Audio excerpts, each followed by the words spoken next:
Welcome back to Off the Bar Podcast. Along Daniel Perez, Connor O'Brien, Michael Figueroa, and Christopher Will. That's a mouthful. My name is Rafael De Los Santos, and this is the 20th episode of Off the Bar Podcast, Premier League Team of the Season edition, the special edition, the first of the series, I would say, because we're pretty much going to do one for every league. Maybe. I'm not for sure we're going to do La Liga 1. I don't know if we're going to go as far as Ligue 1, non-league soccer, but we'll see. We'll see how the members feel about it, and we'll make a decision. But today's episode is Premier League, obviously one of the best leagues in the world. I'm not going to say best because you already know why I'm not going to say best, but definitely in the top two. That's not arguable. But yeah, it's a Premier League Team of the Season edition. Today, we've basically, as a group, I want to say we have like 7 or 8 members in Off the Bar, and we've come up with a collective Team of the Season. We've had our vote, and we're going to compare that, basically going around, seeing what each member thinks of the player that's ended up in our collective Team of the Season, if they agree or disagree, why they agree or disagree. And as a bonus, we're also going to be having 4 more awards. We're going to have a Manager of the Year, which has been, again, a vote. We'll also have a team award. The team award will be basically the team that deserves recognition for their effort, for how they've done throughout the season, not just like Man City, for example, because they won the league, but maybe Arsenal for the comeback they did, maybe Spurs. For some reason, Connor put Leeds in there. I don't know why. I'm just kidding. But we're also going to have a Youth Player of the Year or a Young Player of the Year. Just like in the Premier League this year, the award was won by Phil Foden. So we'll see how our results line up with that. And obviously, we're going to have a Player of the Year award this year again. That was given to Kevin De Bruyne. Some people did not agree with that, and we will get to that. But let's get started right away. Off the Bar Team of the Season, starting with the goalie. By an overall gigantic majority, probably the most given, or the third most given, except for the attackers, which we will get to. Alisson, with 62.5% of the vote, was the Team of the Season goalie. Chris Will, you picked Alisson as the Team of the Season goalie. Give me your reasons why. Yeah, so I think it's a simple explanation. Him and Ederson led the league in clean sheets, but I don't think clean sheets really tells the entire story, because a lot of that is the defense that you have in front of you. I think Ederson, playing kind of like that sweeper keeper style, played more towards that style that Man City plays. But I think Ederson as a whole, in terms of the things you look for in a goalie, confidence, leading that defense, some outstanding saves, I think he is definitely the one that stood out to me. Sa also stood out to me just from the standpoint of how he did for his team in comparison to the defense he had in front of him. But I think Alisson is definitely the best keeper in Premier League, and I really don't think it's that close. Michael Figueroa, you had Alisson as well. Do you concur with Christopher Will and his reasoning as to why Alisson is the best goalie this season? I agree. For a majority of the season, Alisson was not only probably the best goalkeeper in the league, but he was also arguably the best goalkeeper in the world until later on in the year. But he was a vital part of that Liverpool defense. Usually a goalkeeper, you can have a team that has a very solid defense. You can have a pretty mediocre goalkeeper and then you can still do pretty well. But Alisson didn't take away from Liverpool's defensive prowess. He actually helped it out a little bit. And it was very reminiscent when you watch all these big games, all these saves that Alisson can do. He's a fantastic keeper. He's going to be great for the Brazilian national team as well as hopefully continue to be great for Liverpool. So I was honestly surprised. I do think, there are a bunch of other goalkeepers that had really standout performances this season. But personally, seeing Alisson, I can't say he's personally one of the best keepers in the world right now. Just to cut in real quick, 2 things. Ederson statistically is probably the only one that lines up to Alisson. They were tied for clean sheets. Do you think, you mentioned the Brazilian team, do you think that Alisson gets the start over Ederson in Qatar? Yeah, I feel like it's a no-brainer in that moment. And I feel like Ederson doesn't have as much confidence, and he's never been the best goalkeeper in the league or in the national team either because of that. Alisson seems to have such a presence when it comes to not only coming out the goalpost, but even with on the ball. While Ederson does have really good ball possession, and the reason why Pep relies on Ederson a lot so he can move the ball. I feel like Alisson is the more important keeper. In those big moments, Alisson will pop up, while Ederson, as we saw against Real, was really struggling towards the end when they were getting chances. I don't think he's ever. I've met a lot of Man City fans, my bad, and they've never really seen Ederson as a very high praise player for them, which is surprising to me because I think Man City is a team that is pretty stacked in every position, and for goalkeeper, it always seems like he's okay.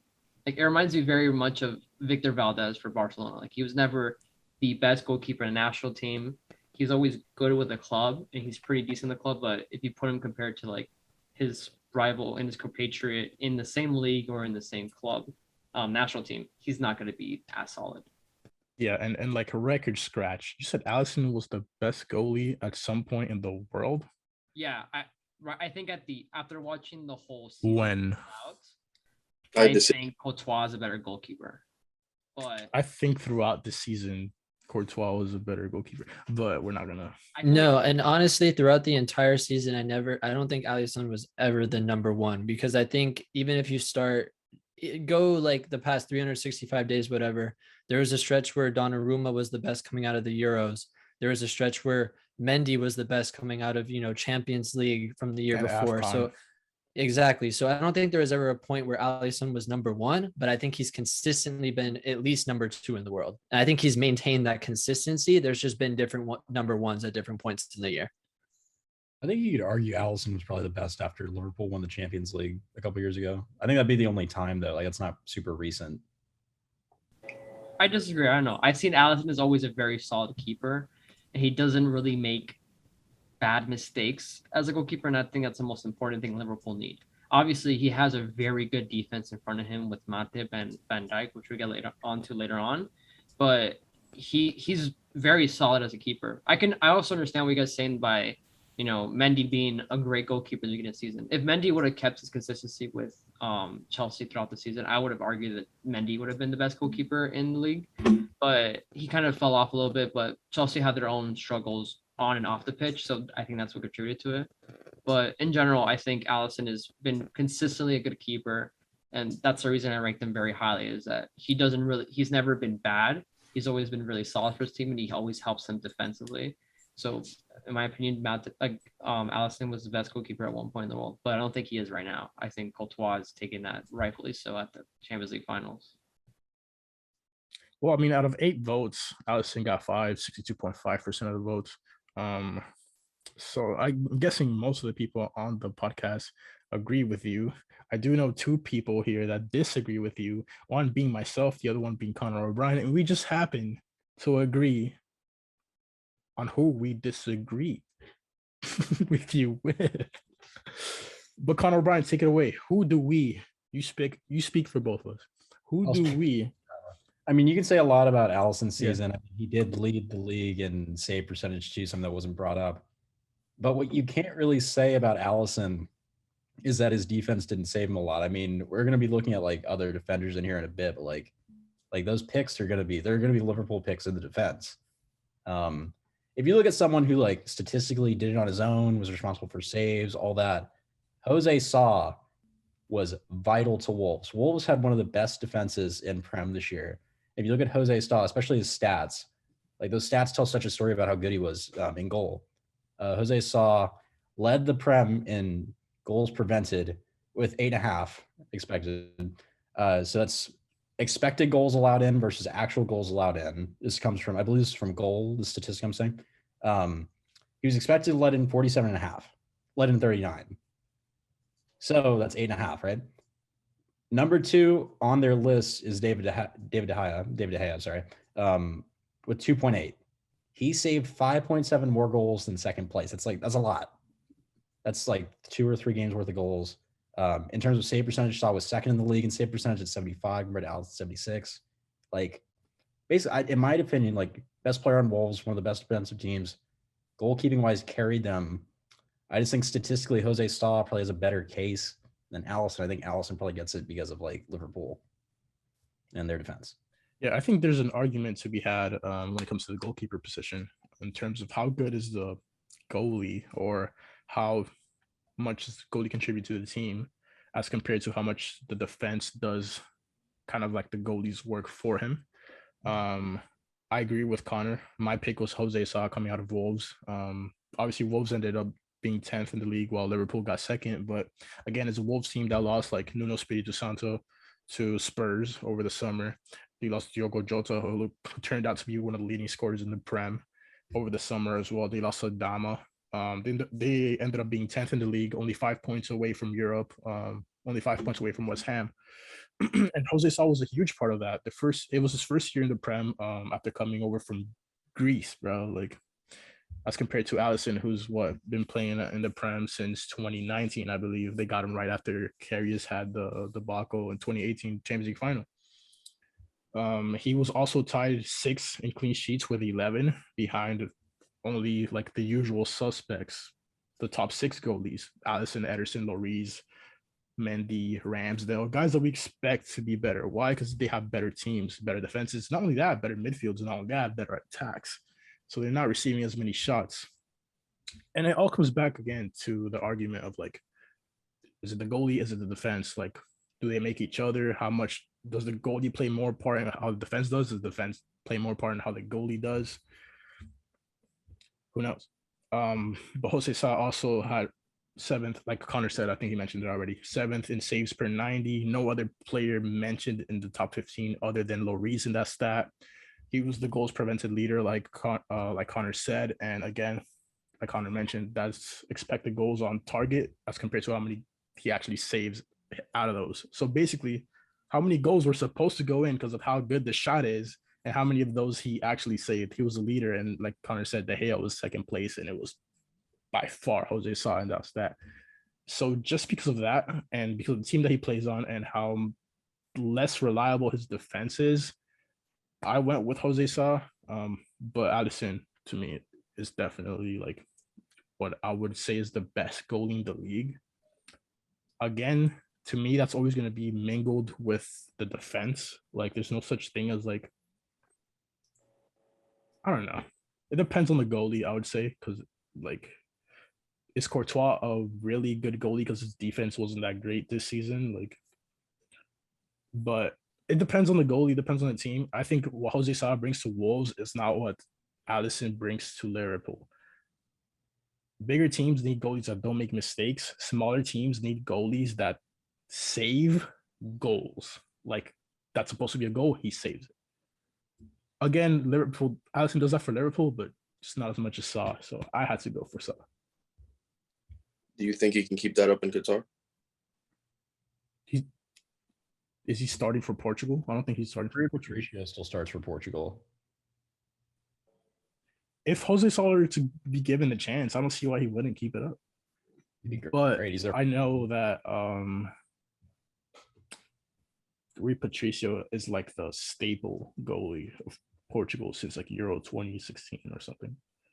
So I don't know. I think the goalie for Porto is the guy that sometimes gets in there. It's like Helder Costa or something like that. But I don't know. It would be nice to see Jose. I think does he deserve to get called up? I hope so. I hope he's on that Portugal team. I'm not sure if he's in it. Could he keep it up in Qatar? If they put him in there, who knows? He should be able to. If the Prem's the most competitive league in the world, as is advertised to be, if he could do it in the Prem, he could do it in Qatar. Portugal don't have the hardest group ever either, so they could definitely give him a try. Yeah, I think they could give him a try, but we also a couple weeks ago we saw Patricio put up like a very solid game in a European Cup final. So I think it's still his spot to lose. That doesn't mean Sa doesn't appear in a game at some point. You know, if they're up by enough points in their group, put him in, let him get some experience. But yeah, I don't think we'll see him. I think Patricio is probably still going to run away with this one. Yeah, I would expect that as well. But just to wrap things up in the goalie position, obviously Allison had the majority vote, 62.5%. Connor and I had Jose Sa. There was one person that had Ederson. But yeah, I mean, even the EA Sports team of the season had Allison in it. So it's pretty much a given that the team with the highest clean sheets is going to be a this guy or that guy. This year was Ederson or Allison, and Allison kind of got the nod because he's the better goalie. But moving on to the defense, where we'll have less agreement. We had a couple nominees that got a decent amount of votes. So the team of the season back line from left to right, you have Joao Cancelo, Antonio Rudiger, Virgil van Dijk, and Trent Alexander-Arnold. So basically, Liverpool's defense with Joao Cancelo and Antonio Rudiger. Starting from the left side, obviously, I bet we could sit here with praise for Joao Cancelo. So really quick, can someone give me a reason why Joao Cancelo is not only team of the season, but the man was in the team of the year as well? I know he wasn't in the FIFA World 11 because obviously, like this after the World 11 was when he started playing, but I'm sure we'll see him there come November or December. But really quickly, can someone give me a Joao Cancelo rundown? I'd say versatility and efficiency. Both put him in that team. I mean, he played left back the entire season on his right foot. When the heck have you ever seen that? It's unheard of.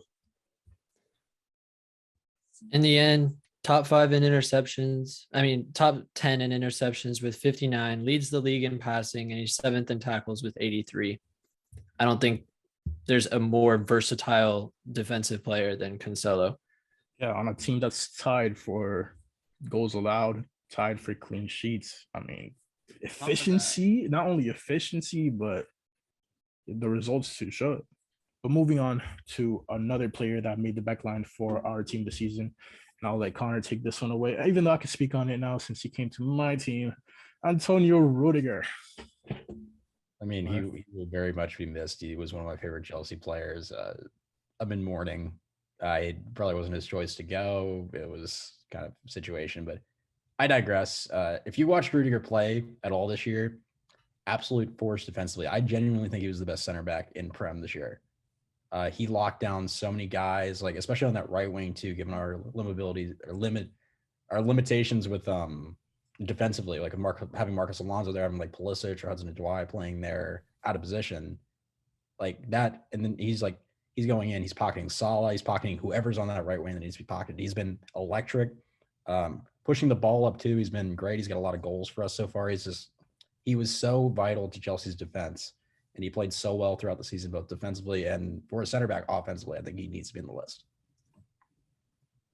I agree. That long shot that he scored was, you want to talk about like ways you could change the game. I know we already spoke about maybe like, can we see a trend in Joao Cancelo having like fullbacks that are inverted now in terms of like what footedness they are. Like we've seen with wingers, like sometimes you'll have wingers who play on their strong foot, like a right winger that's right footed, so you cross the ball in. Sometimes they play on their weak foot, like Gareth Bale, so they can cut in and shoot. Could we see that with fullbacks? You want to talk about revolutionizing a position? Could we see center backs that play so far up the field because the team is pressing that high up that they're blasting shots at the goalie? And I mean powerful shots. And we've seen that a lot. Something that I've picked up, and I'll see how you guys feel about it, is center backs that are really good on the ball. We saw it a lot with Eder Militao. I don't know how many Real Madrid games you guys watch. I know Michael definitely watches it a lot. Eder Militao sometimes drops his shoulder, and once you take one player off of that press, you have a center back pushing into the midfield, and you gain numbers in the midfield. And sometimes he'll dribble past the midfielder as well, and now you have numbers in the attack. Could we see center backs that are so gifted moving forward? And you saw that with Konate. I think Konate in the final made a run like that, where he made a run into like the right back position and went all the way upfield. And you could see how much danger that causes. Can we see center backs like we saw with Antonio Rudiger when he scored that really good long shot?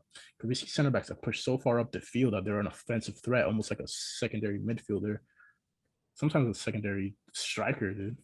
Someone I can actually think of that literally played in Chelsea was David Luiz. David Luiz will always constantly push forward. So much so that I argue that David Luiz should have played more as a defensive mid as a player than he should have been as a center back. He's a little bit inconsistent as a center back. But I don't think I've seen a player this consistent defensively as well offensively. I think the only person I can think of that would be maybe Maldini, but I'm not exactly sure if he played. I think he played fullback more than he did center back. But a lot of times with Milan, I've seen him, he will push forward and win the ball up there. and that could be a real threat to defense. Like imagine getting pressured by a team, and the person who's pressuring you is like someone with the speed of Rudiger, but with the prowess of Van Dijk. That's terrifying.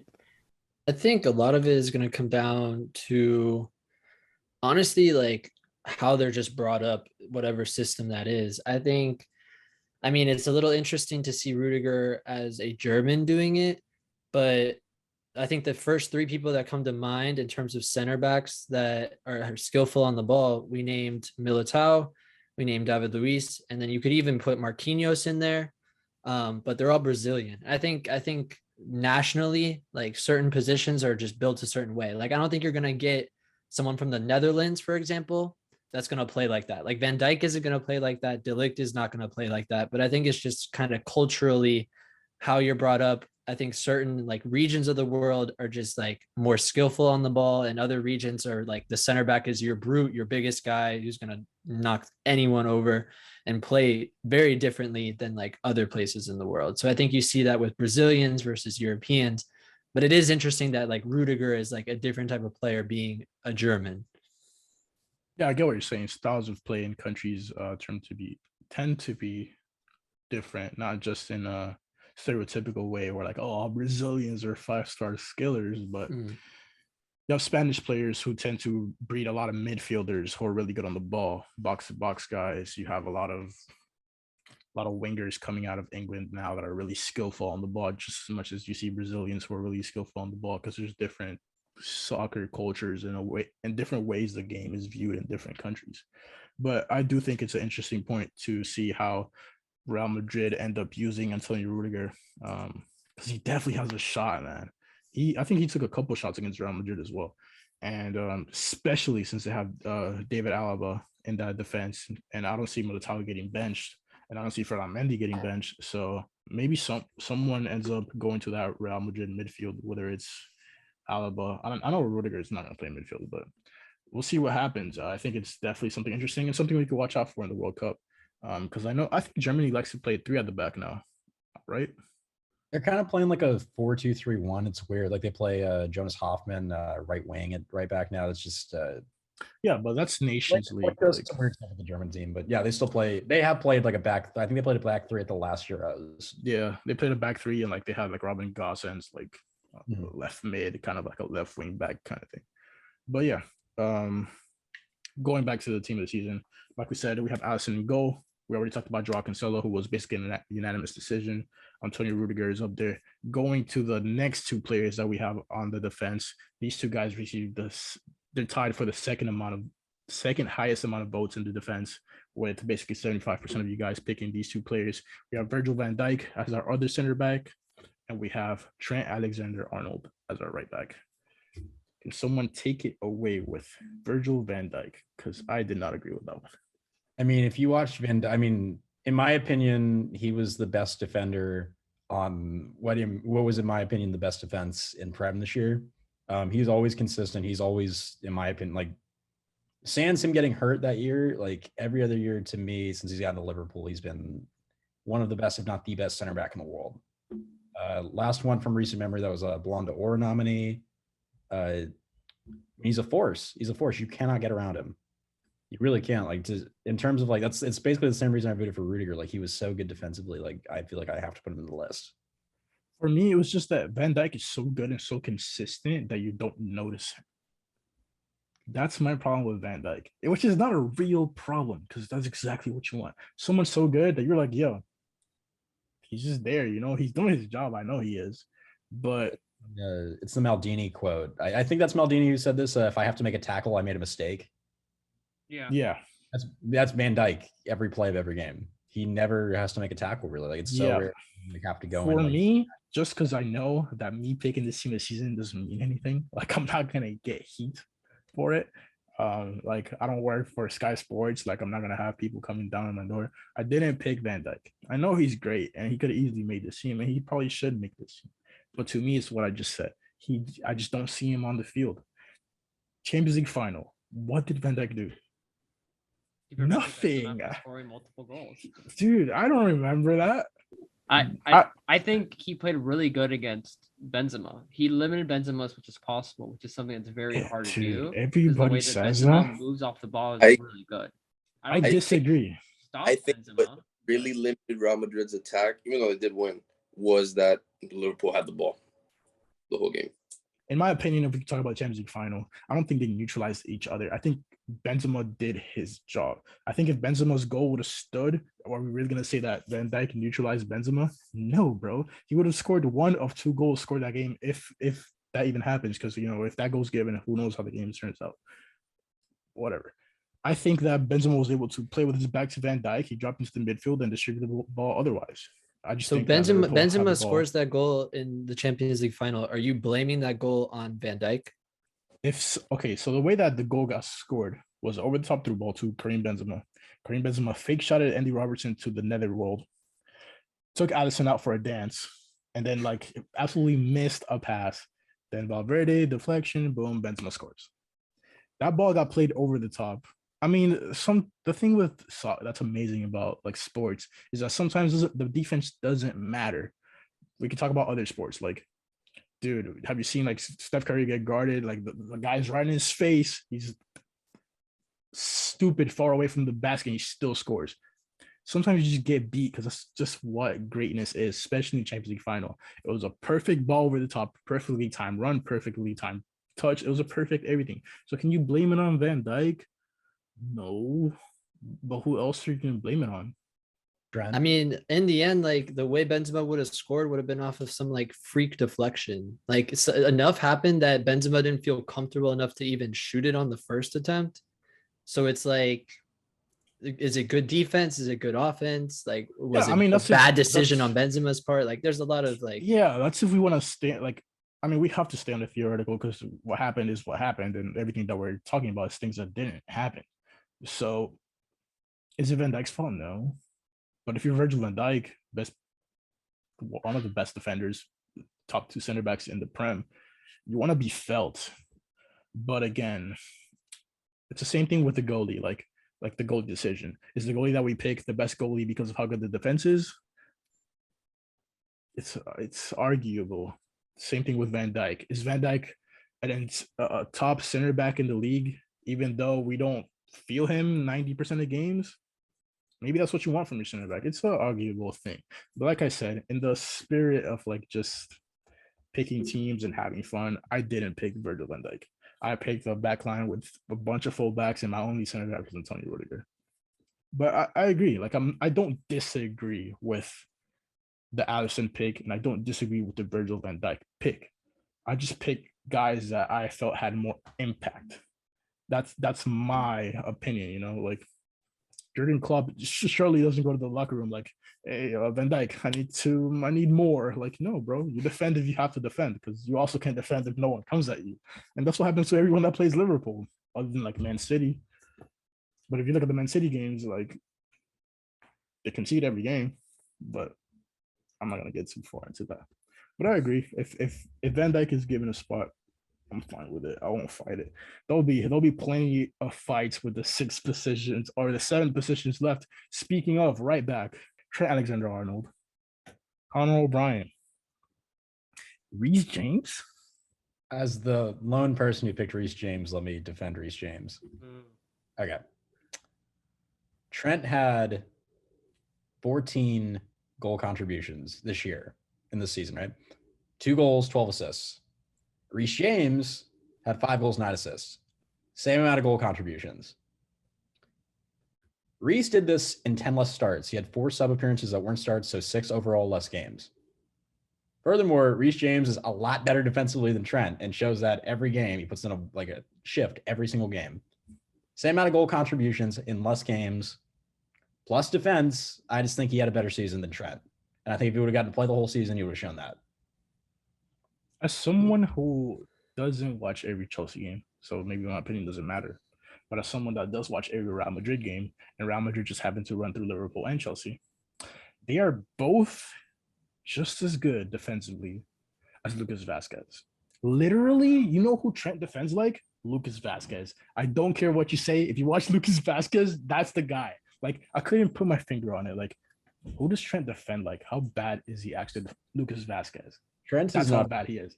I mean, Yes, I've for sure said this it's on the just as good as podcast. Gus Trent should not be playing right back. He should be either a wing back or should be playing like right mid. He's not Look, good. let me for once in my life defend Trent against this Reece James absolute blasphemy.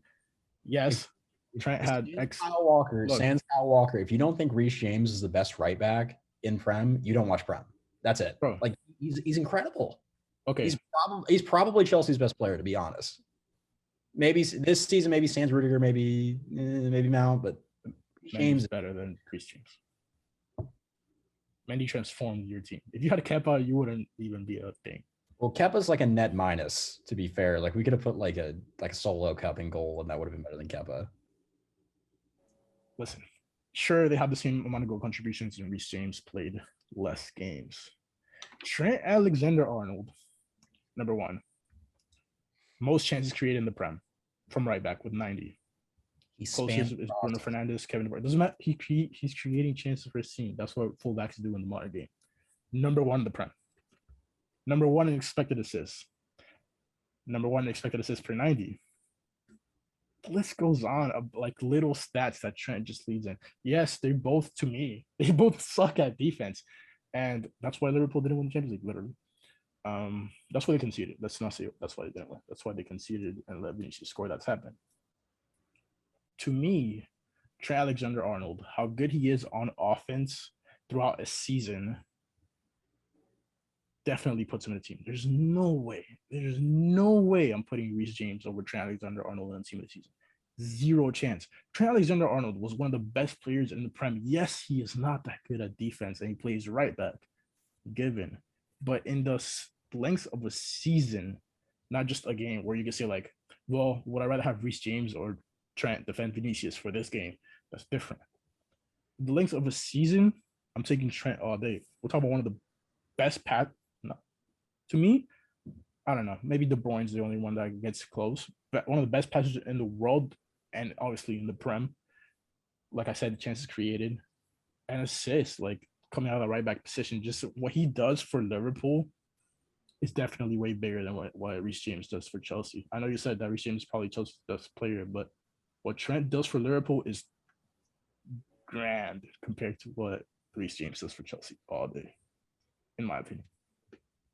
You can't name like more gifted players in the Prem other than like the obvious, like Mohamed Salah had a vastly better season than Trent. Heung-min Son had a vastly better season than Trent, but I'd stop there. Do you think Trent's a top 10 player in Prem? Yes, it's not even close. Trent's a top 5 player in the Prem, and it's not even close. Top Name 5, 10 yeah. that are better than right now. Salah, Kane, Son, Van Dijk, Rudiger, Ronaldo. A lot of those are arguable. I'm not even at midfielders. So let me get to these. De Bruyne, I didn't even say De Bruyne. This season, because you can't just say better players. Like Cancelo ahead of. I think it's not top 5. My thing was not top 5. I do think Trent's still fairly young, so Trent can improve defensively. He has like sparks of playing pretty good defensively. I think there could have been a lot more goals in that Champions League finals if Trent wasn't good at stopping passes to Vinicius. There's a lot of through balls that were going through Vinicius, and Trent was able to stop it. Obviously, the goal that was conceded was Trent's fault. But I do think Trent is not a horrible defender. Like we're talking like Trent can't defend. That's not exactly the person stopping Vinicius goes by the name of Ibrahima Konate. No such. No, but there was a ton of through balls going through Trent's area. I don't know about ton. Possession that Trent was doing a pretty good job at stopping the passes from Kane. Look, it's fair and simple. If Trent beat Vinicius to a ball, it was a bad pass. Oh, I heard about that. Talk about a player that's think Vinny. What? I think it's a faster player. So if Trent got to a ball before Vinicius, it was a bad pass. I think Trent is going to be part of that trend of wing backs that are more offensively oriented, but can still defend pretty well. I think he's going to get better at defense, and I think that's something that we're going to see throughout the next couple of years as people criticize him more and more about his defensive abilities. In general, I don't think Trent's a bad player. I think that's the reason why I put him there. I think he deserves it. He's a threat offensively for a right back, and that's pretty remarkable. There's a lot of players in history that have done the same thing, like be a threat in offense and be more solid in defense. I'll give that. obviously Marcelo and Roberto Carlos have been threats offensively for both of their respective times in Madrid, but they were way better defensively than Trent was. But we're watching I think Trent's 20 years old at this point, 21. They're different though, so we'll see. Like Roberto Carlos was a problem more in terms of like shooting. Marcelo was a problem in terms of dribbling. Trent's a problem in terms of passing, which is the most dangerous of the three. But moving on, starting from the back, we already have Alisson. Just to recap the back line: Joao Cancelo, Tony Rudiger, Virgil van Dijk, Trent Alexander-Arnold. Moving on to the midfield, again, there was a lot of contention in the midfield, but again, we had a unanimous decision for one player, and that player was Kevin De Bruyne. I think it's simple. Best player, best team. And I think that's all that needs to be said. So best player on the best team. Best player on the best team, not necessarily the best player in like Premier League. We'll get to that later, but best player on the best team. I think it's a no-brainer. Of that team, the other two midfielders that made our team of the season, our collective team of the season, were Rodri and Bernardo Silva. A Man City midfield for the team of the season, which kind of makes sense. They did win the league. And boy, like this is the first time where like I've seen anything like that. Team of the season with the entire midfield being from one team, and I can't really argue against it. That's the same midfield that I put, that same exact midfield for my team of the season. Cannot argue against it. Like Chris said, when it comes to Kevin De Bruyne, best player on the best team, obviously because they won the league. Rodri, finally, I would say like shut me up, because I remember Rodri coming out of Atletico Madrid, and that's a guy just like Van Dijk that you don't notice. But this season, wow, insane, really noticeable. Really looking forward to watching him play for Spain and the Nations League and the World Cup. That guy changed the crap out of that Spanish midfield. And Bernardo Silva was literally lights out. Insane. Lights out. I remember when we were having podcasts like early like February or so, where Bernardo Silva was just scoring like every game and bangers. And the goal he had against Real Madrid, I mean, to go from right wing to midfield, insane season from Bernardo Silva. Anything you guys? Oh, I know. I don't know. Should I pick someone else? Should I attack Connor again? Because Connor had Mason Mount in his midfield.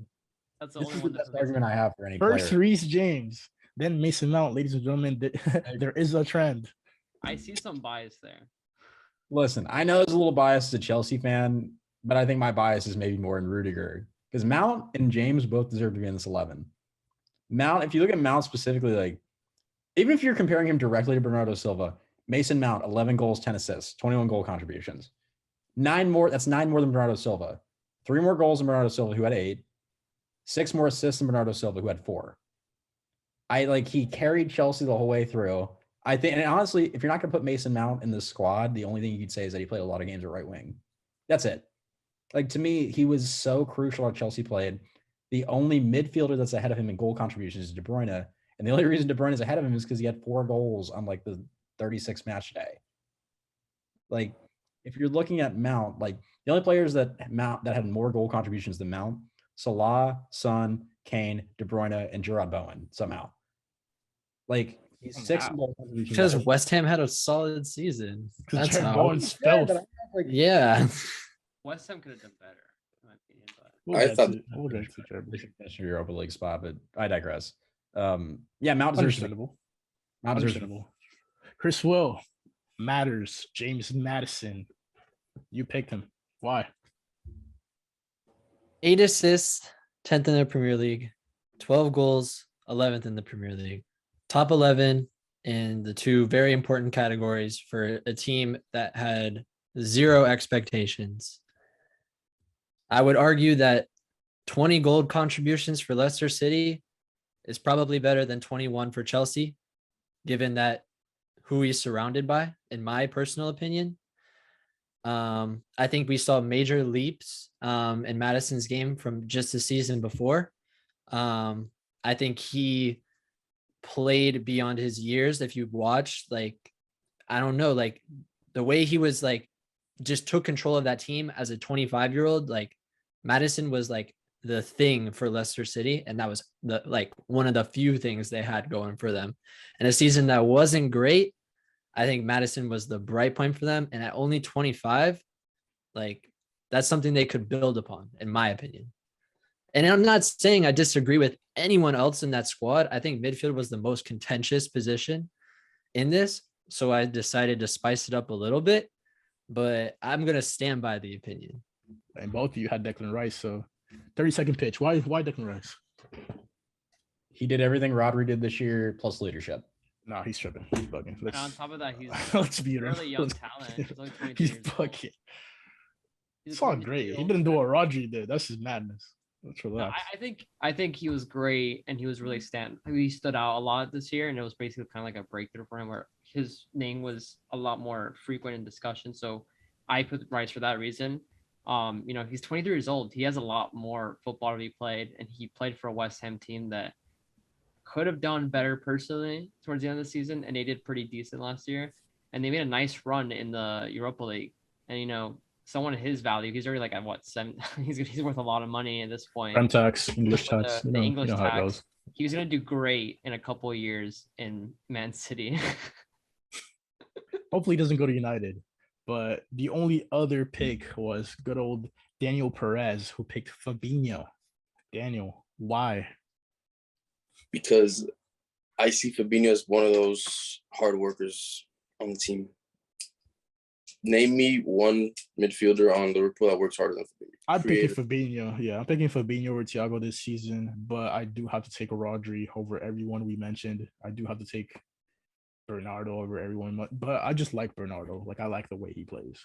I understand. Like I said, every pick that there is, or that there was, every choice that there was, there's a reason why they were up there. Definitely contentious, but off the bar picked the Man City midfield, De Bruyne, Rodri, Bernardo Silva.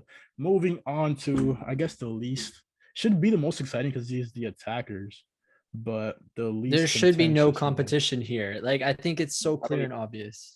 It's not, though. Two of them are clear and obvious, but going off of what we picked as a collective, at the left wing, we have Heung-min Son. I think that's one of the givens. At right wing, we have Mohamed Salah. That should be the given of all, like the only we're not arguing this. Mohamed Salah, if that, because I think De Bruyne's not arguable, and I think Trent is not arguable. But as we've seen, it can be argued. Mohamed Salah, our right wing, like I said, Heung-min Son on our left wing, and we picked Harry Kane as our striker.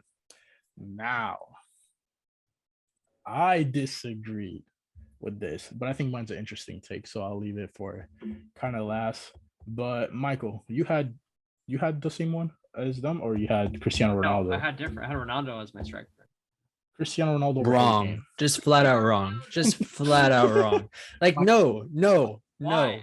Michael, explain to me How many goals? Okay, 18 goals and 3 assists for Cristiano Ronaldo for a team that isn't going to be playing Champions League. Meanwhile, Harry Kane had 17 goals and 9 assists for a team that stormed back and is going to be playing Champions League football. That United team should have way outperformed Tottenham Hotspur. I thought it was pretty interesting to watch. He scored a couple of hat tricks out of the season. Sure, they weren't against the best teams in the league, but at the same time, at his age, going to Premier League, playing as good as he did, especially when he started off the year, I think a month or two in, not scoring any goals, and then finishing with 21 goals in the Premier League, goal assists.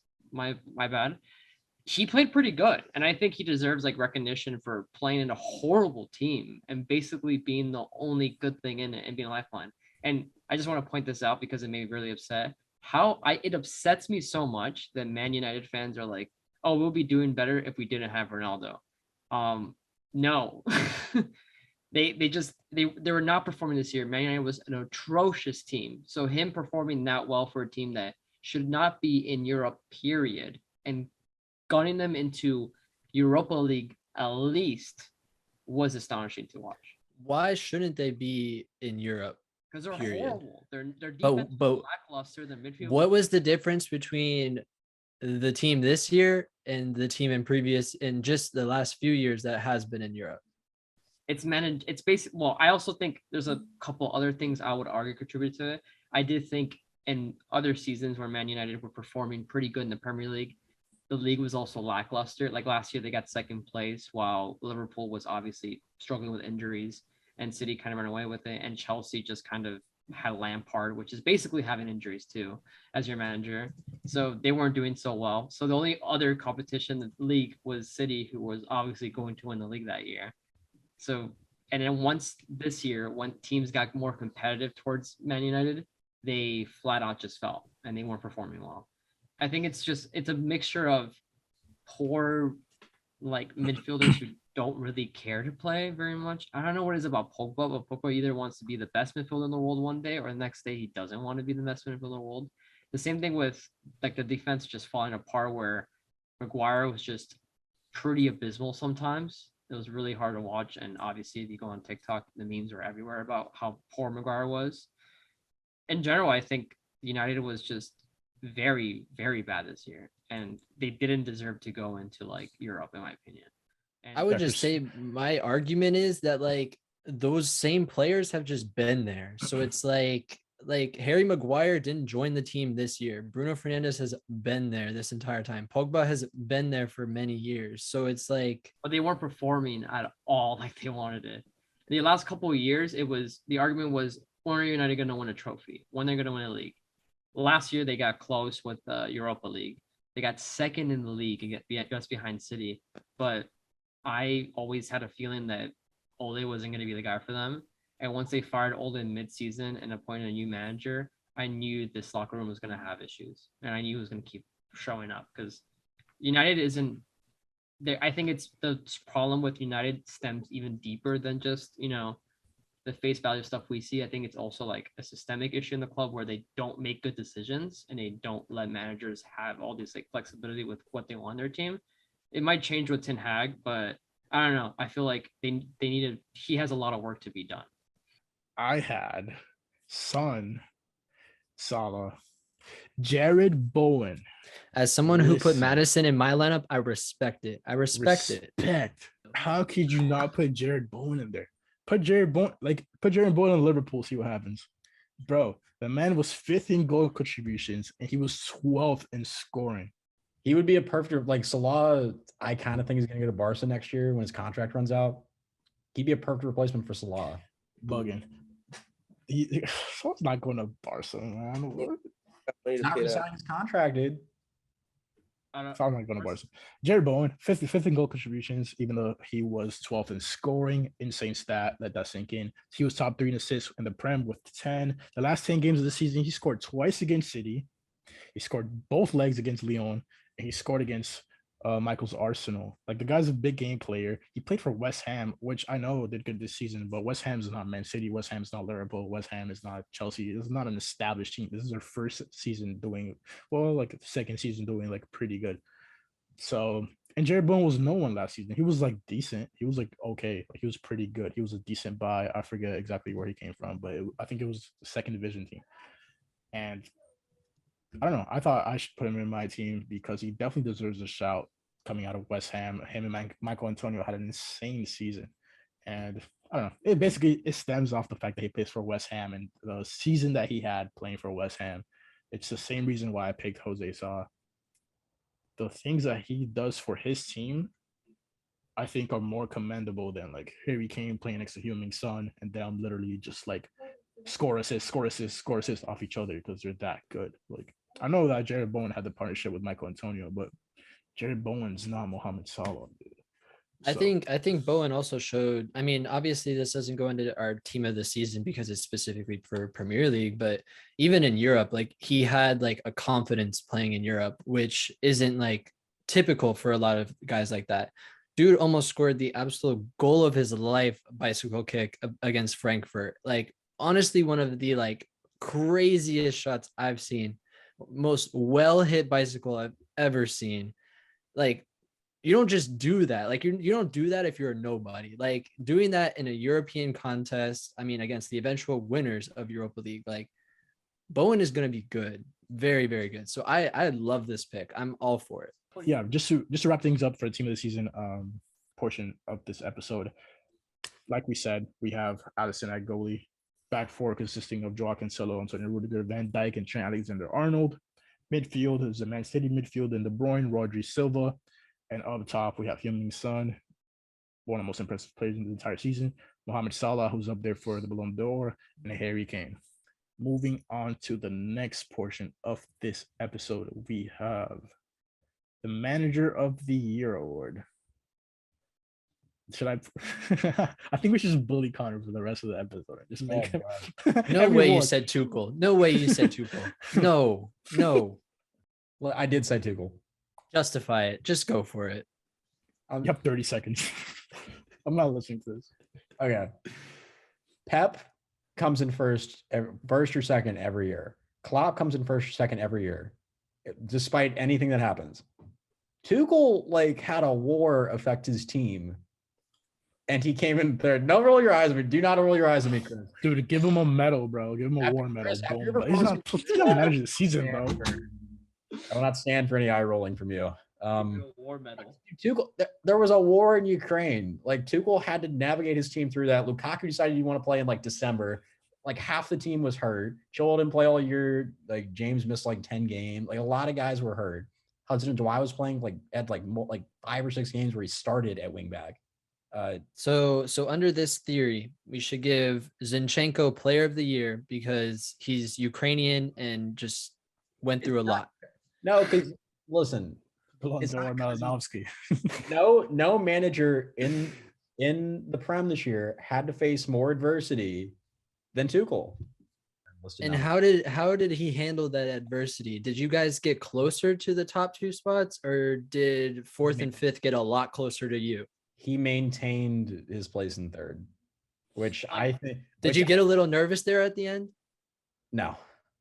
Okay. Yeah, sure. No, because I knew Arsenal was going to bottle, and they did. Yeah. I was like, I need Arsenal to mess up. Great. Dude, I just thought of Arsenal Bottling Company. I don't know why. On a little but yeah, going back to the survey and what you guys picked, it was actually a 3-way tie. So all of you shut up. It was 25% Jurgen Klopp, 25% Pep Guardiola, and 25% of you had actual common sense in picking Antonio Conte. So you put someone else differently. And I wasn't even gonna acknowledge the fact. You know what, Michael, Eddie Howe. No. I think it's a fair thing to say that Newcastle, before Howe took over, they literally haven't Jesus won Christ. a single game. And they were All right, that's all the time you have. No, we can't do this because Eddie Howe took over a Newcastle team that was not good.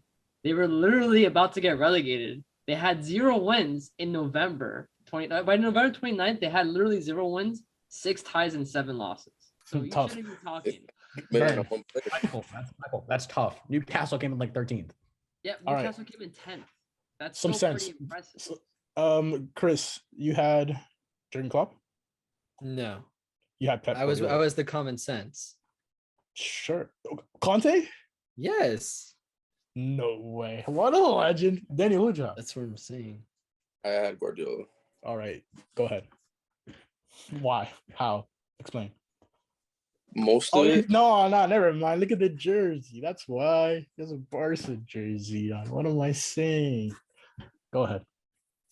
Yeah, most of it is the bias. Obviously, I don't think it was. You can argue that it was either him or Cancelo, that versatility at the back, at left back. There's obviously no Ben Mendy because he likes. I'm not going to talk about that. The way he can just, I don't know, the way he controls the way. When do you? Exactly. Can you finish a sentence? When do you play with 2 defenders and 1-4-0? When you have $1 billion in transfer budget in your team, when you can afford to buy 100 million Jack Grealish and sit him on the bench, I will never give Pep Guardiola props ever. You just I will for what he did at Barca. Other than that, shut up. You spend that much money, I just don't like it. I just don't think. How much is it that is Guardiola actually? He is a tactician. He's really good at that. But Jesus Christ, bro, how much of it is the fact that you can just go out every summer and buy the best player available and not even to start him, to play him at backup. Joao Cancelo was a backup. Look at what he had in his hands on the bench. How many, dude, every team Every team in the Premier League could use Jack Grealish. And Jack Grealish over here bench warming at Man City. So I don't know. I just feel like that takes away. Antonio Conte, Chris Will, thank you for that. Thank you. You're welcome. Me You're and you. welcome. Go ahead. So- Take it away, Antonio Conte. I just think like we're talking about a team that wasn't in the top 3, and we're talking about 2 of their players in our team of the season. That's not, yes, those 2 are good players, but you have to be able to put the team around it to connect. And then also you talk about how he stormed back. This team was nowhere close to Champions League play at like any point in this season. And then all of a sudden they start connecting. Conte's doing things. And then, I mean, obviously Arsenal had to bottle it a little bit, but Tottenham finds their way into Champions League football. And I think, honestly, in terms of trajectory, Tottenham Hotspurs, other than obviously you have City and Liverpool that are going to stay up top, they're going to stay consistent up top. I think in terms of trajectory going forward, Tottenham Hotspurs has it going for them. I mean, there was a point where we thought Harry Kane was leaving, like 1000% not coming back to Tottenham. Find a way to keep that. Find a way to keep Son. And I think if you keep those 2 pieces there, he's getting a massive budget this offseason. I think they were reporting 150 million or whatever. Conte's going to stay. I think Tottenham's a team to look out for, not necessarily in terms of like knocking off Liverpool or City for the top spot, but maybe they compete for top 2. I think Conte is the clear winner of this. You can go Pep, you can go Klopp, but I think a lot of that is the infrastructure that they've been put in. Rafa, you talked about it. They got lots of money to spend. And I think that Conte worked with what he got and got to Champions League football. And I think that's a major win for Tottenham. I picked Antonio Conte as well. They started off the season with Nuno Espirito Santo, came from Wolves, like I mentioned earlier. Nuno was sacked after 10 games, so no summer transfers for Conte. Conte literally had to adopt the team and build up from there in the winter transfer window. They got some huge like wins throughout the season with Conte after like the rebuild and everything. They won against City away 3-2. They tied with Liverpool 1-1 in the Anfield, what ended up costing Liverpool the title. They beat Arsenal 3-0. Suck on that, Michael. Well, if you're gonna talk about 3-0. They beat Leicester 3-1. They beat Aston Villa 4-0. They smashed Newcastle again, Michael, with Eddie Howe. Newcastle 5-1. Eat that up. I'm just kidding. But yeah, they were able to bring in Kulusevski from Juventus on a loan. Eventually, they're gonna end up buying him. They were able to bring Bentancur, who theoretically is a good player. I don't really like him. I think he absolutely sucks. But they got him. You know, he's a young player. Whatever. He knows what he wants, and that's something that's really important in a coach. He got rid of Ndombele. He got rid of Dele Alli. He got rid of Lo Celso, which is arguable whether or not that's good because Lo Celso ended up being absolutely disgusting for Villarreal. They got rid of Brian Hill. Who knows what happened with Brian Hill? They got Perisic this summer for free. That's huge. That's insanely good for Spurs. That is really scary for every other team.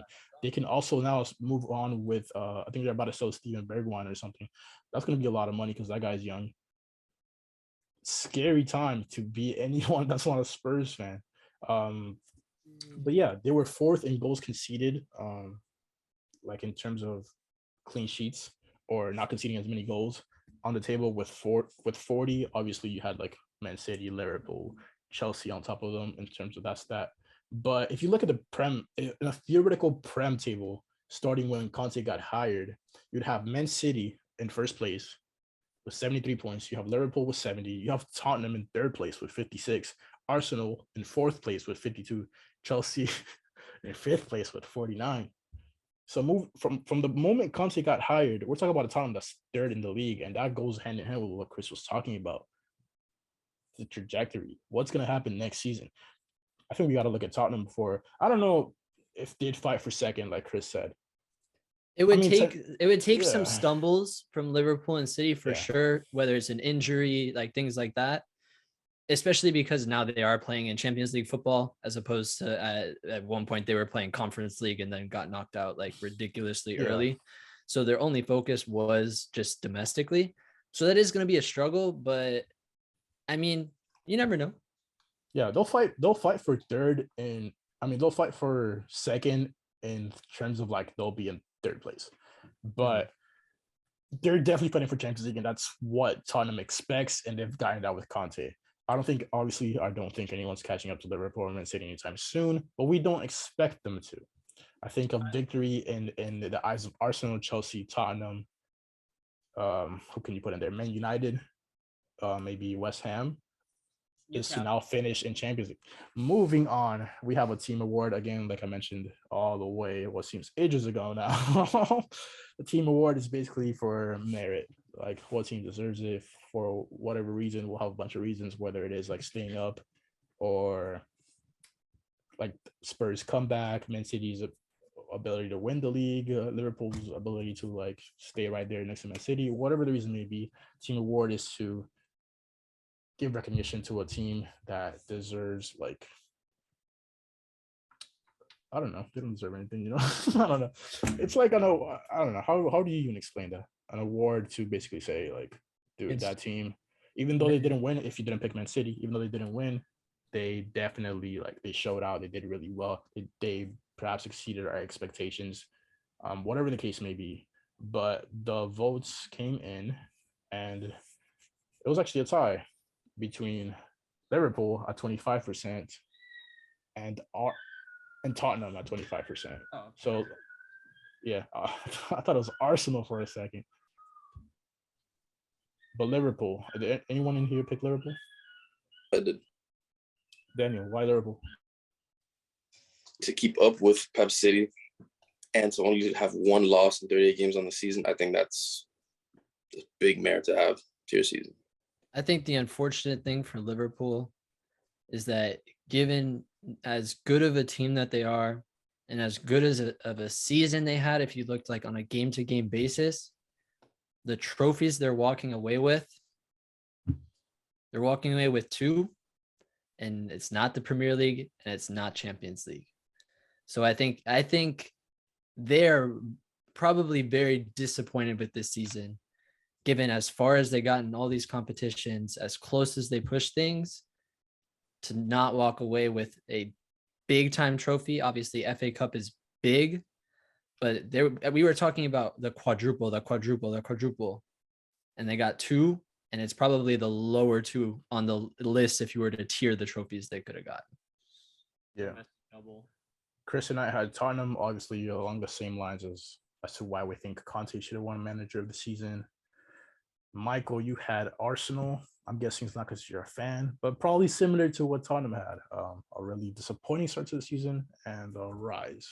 Yeah, I just want to mention it quick. Arsenal, like on paper, are literally the youngest. I think the youngest team in the Premier League. The fact that they were competing for top four after literally burning out in the beginning of the year and finishing eighth or seventh last year. It was pretty impressive for me. I'm obviously sad that we didn't get top four and we balled it, but seeing where the team went from and the team's at and how Arteta is like obviously just kind of established his style of play, especially with the injuries and especially with not having a concrete number 9, it was impressive. I was impressed. I think the team is going to get better in the summer. For God's sakes, please sign a striker. I don't know. I wouldn't want Gabriel Jesus. I don't think he's bad. I just think that they should get someone who's younger to fit that team of like, basically this is like a project. Gabriel Jesus is already established. He might go to Real actually. So where? He actually might go to Real. Real Madrid are trying to get Gabriel Jesus right now. No. Yeah. No. Yeah. Youth Player of the Year. Off the Bar podcast came together, voted. Trent Alexander-Arnold won Youth Player of the Year for us. In reality, Phil Foden won, but I don't agree with that. Apparently, 2 people did vote for Phil Foden. Anyone here not on the Trent Alexander-Arnold trend? Because I don't see how it could be anyone but Trent Alexander-Arnold. Oh, let me guess. Mason Mount. Yep. And Saka. Yeah. Bukayo Saka, why? He's playing in Arsenal while Trent's playing in Liverpool. Trent has to pass to Diego Jota, Mo Salah, and Sadio Mane, who are phenomenal strikers already. While Saka is the only good offensive piece we have right now. Like, sure, you have Martinelli. Martinelli is very young, and he's not exactly been consistent offensively when it comes to scoring goals. And who do we have for half the season? We had maybe Lacazette sometimes. Aubameyang decided to no longer want to play football consistently, and then went to Barcelona and decided to actually play football consistently. So Arsenal needed someone to perform offensively, and that person consistently was Bukayo Saka. And he's been playing great, not just for Arsenal, but he's also been playing great for the national team. So the one thing I'd say to that is earlier in this episode, we were talking about, can we find 10 players better than Trent Alexander-Arnold? Was Saka one of those players that was better than Trent Alexander-Arnold? He wasn't. Very silent. He wasn't. And the last I checked, the qualification for this was being 23 before the season started, and Trent Alexander-Arnold was. So I don't see how you have a player that played better in the season. We've acknowledged that already. We've said there's not 9 other players that are better. Saka wasn't one of those, and yet we're snubbing. The thing, Trent's position, the way that Trent plays, the passes that he gets, he has better players to play it to. Saka, who's playing as a winger, does not have a number 9 to assist the ball to. He has Nketiah towards the end of the year was playing good, but for majority of the season, it was your Lacazette or we weren't playing with a striker. So shouldn't it be more impressive that Trent, as a 23-year-old, has found his way into that squad then? You mean Trent, the person assisting the best players in the world? Like, it's not unimpressive, but I just think... So he should just not do that then. He should just not assist them. No, he should go to a worse team. He should just go to a worse team. The only reason why I'm saying that it's more impressive because Saka's playing on a worse team and he's performing the way he is. And to get Arsenal in that position, while Trent is playing the team that was competing for, 4 titles with arguably, at the time when he started, the best player in the Premier League. That could have been the Ballon d'Or winner if it wasn't for Benzema being phenomenal. And Sadio Mane, who's the AFCON winner. So that team is stacked offensively. They've been consistently been it's good. valid. I just think you're taking I would just argue that those players are as good as they are because of Trent. Yeah, you're taking a little bit too much away from Trent. To be honest, the only person on Liverpool that I would put ahead of Trent this season is Mohamed Salah. Okay, close. Moving on to the last award and the most important award that we're going to give out in this episode, and this will be the conclusion of this especially long episode. Player of the Year. It was not split down the middle. It was a 5-3 vote in favor of Mohamed Salah. Mohamed Salah is the player of the year for Off the Board podcast. I had Mohamed Salah as well. I don't see how you can go against Mohamed Salah. Leading scorer, leading assister. That is a recipe for a Ballon d'Or nomination, and that is why I have him in second place for the Ballon d'Or. Next to, guess who? Karim Benzema, who's first place for the Ballon d'Or. Why? Because he's the leading scorer, tied for leading assister in La Liga. Same thing with Mbappe, leading scorer, leading assister in Ligue 1. To do that and to do it in the Prem, there's just no argument for me, in my opinion. Now, the only other player that received votes was Heung-min Son. Can somebody please shed light as to why Heung-min Son would ever win this award over Mohamed Salah this season? And that's how you listen, man. I can see why someone would pick Son. Son had a, I don't know, dude. Son had a really good season. Yes, I can see. Can you see it? You can't see it, but you can. You know when you kind of pat their head and you're like, oh, I get it, but no, you know what I mean? Like when a 3 walks up to you at the bar or at the club and you're like, no. Salah's leader in assists, Salah's leader in goal contribution, Salah's leader in goals per 90, Salah's leader in expected goals, Salah's leader in shots on target per 90, Salah's leader in expected goals on target, Salah's leader in expected goals per 90, Salah's leader in shots per 90. It's what's not Salah is Trent Alexander-Arnold in the attack. Every single assist. I mean, every single stat. But and only 6 other players in Premier League history have done what Salah did, winning the Golden Boot and having the most assists in the league. And with that, how many players in the history of the Premier League have done what Son did this season? A lot more than 6. And with that Golden Boot, he's the second lead. He's in second place for Golden Boots in Premier League history, only behind Thierry Henry, like an absolute Premier League monster, like legend. Yeah. So, but I can see it. It's the same thing. We've given awards in this episode for the same reason why Heung-min Son could be a player of the year. Like the impact that they had on a team that wasn't supposed to do as good as they did, which is why I picked Jose Sa, which is why we had Heung-min Son in the attack. I get it. And So we logically- agree it's not De Bruyne, right? Yeah, it's logically not the speaking, De Bruyne. Bruyne is the best player, right? Youth, like the like both of the real results for these two awards were wrong. Like the youth player of the year was Phil Foden because Man City won the league, and the player of the year was De Bruyne because they won the league. No, how can you literally turn away from the leading goal scorer, leading assister of your league, and But not say that that's wasn't not the even player of the picked year? when the league was finished. They picked that while they're still It like doesn't matter. Like he was the leading scorer, leading assister for a long time. No one I was know, getting but close to I still think it's wrong, but I think it's they get to acknowledge that like even when the league didn't finish, they picked two City players, which were like you said, Phil Foden and KDB, which I didn't think deserved. I think the only person that should have won an award that was in City was Pep. Pep should have been the best manager, like flat out, in my opinion. Like he basically kept City like in the driver's seat for most of the season, and I think he deserved it because. Why are you gonna give it Klopp for? Klopp got second place. Not flat out. We literally just had a segment as to why he Don't give a could second place manager easily a lose. trophy for best manager in the league. Like, what are you doing? They could have given it to Conte if they wanted to, and it They would have could been have given totally it to Conte. valid. Like, why are you gonna give it to like freaking Jurgen Klopp when he got second place? Didn't score in a single Champions League final because okay, we're not gonna look at the other leagues, but you figured that the Dude. reason why they put him there is because he was in the rope for quadruple or quadruple, whatever. I don't even care what it's called anymore. They didn't win it. Pep went to a Champions League final, didn't score in his either. I know. What I'm saying is that Pep actually won the league. So if you're gonna give someone a trophy for best manager, why not be the one that actually finished the league with the most points?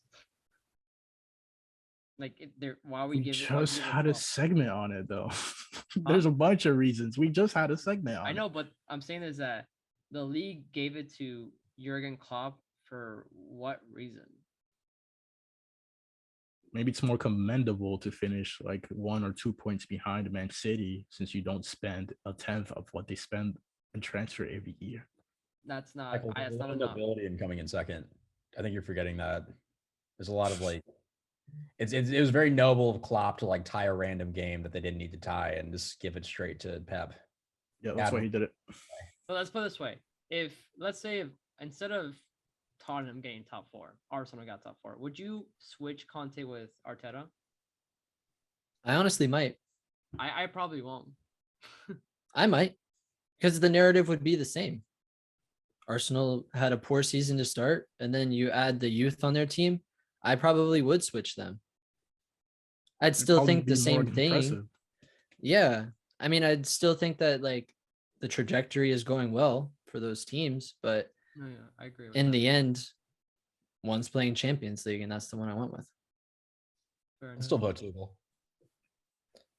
Yeah. Something tells me Tuchel could like just keep Chelsea out of the relegation zone, and you'd probably still be saying his name. So To wrap this up, start from the top. Our team this season: Allison, left back, Joao Cancelo, Rudiger, Van Dijk, Trent Alexander-Arnold. The Man City midfield: Kevin De Bruyne, Rodri, Silva. Up top, Heung-min Son, Harry Kane, and Salah. Youth Player of the Year for us: Trent Alexander-Arnold. Player of the Year: Mohamed Salah. Kind of seems like Liverpool and Man City are taking it all, and that's because they got first and second, so it all makes sense. And the team award went to who? Tottenham. Yeah, it was kind of tied. It was tied to Tottenham and Tottenham. It was Liverpool, right? I think it might have been Liverpool. Pretty sure it was Arsenal. Let me check. Team award: Liverpool and Tottenham were tied. But yeah, this wraps up the Premier League, our Premier League team of the season episode. We will for sure be dropping a La Liga one probably next week. Seems like the natural follow-up to this one. It will be much more interesting. I don't know. We'll see what happens. But yeah, it has been a pleasure. My name is Rafael Dos Santos, alongside Daniel Perez, Connor O'Brien, Michael Figueroa, Chris Will. We will catch you next time.